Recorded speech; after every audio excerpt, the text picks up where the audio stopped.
Hi అండి. ఇజ్రాయెల్లో బత్తాయి తోట చూస్తారా? చూడండి బత్తాయి తోట. ఇజ్రాయెల్లో బత్తాయి తోటలు అనమాట. అయితే ఇది మనకి పక్కన ఇండస్ట్రీ జరుగుతుంది, దాని గురించి అని చెప్పి ఆపేశారు.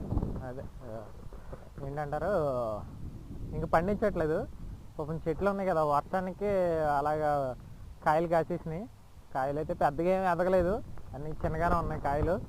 మామూలుగా అయితే తోటలో అయితే మనకి పెద్ద పెద్ద కాయలు ఉంటాయి కాబట్టి చిన్న కాయలు. పక్కన ఇండస్ట్రీ వర్క్ జరుగుతుంది, దాని గురించి అని చెప్పి చాలా పెద్ద తోట ఇది, చాలా పెద్ద తోట. చూడండి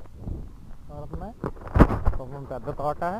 సో దాన్ని ఇండస్ట్రీ గురించి అని చెప్పేసి దీన్ని ఆపేసి ఇవన్నీ మొక్కలు ఇంకా చాలా లెక్క ఉంది. 2-3 ఎకరాలు ఉంటుంది ఇది నాకు తెలిసి. డ్రిప్ అన్నీ ఉన్నాయి. అదే ఇండస్ట్రీ గురించి ఇది క్లోజ్ చేస్తారనమాట. ఓకే కదండి, అందరు బాగున్నారు కదా మరి? ఓకే.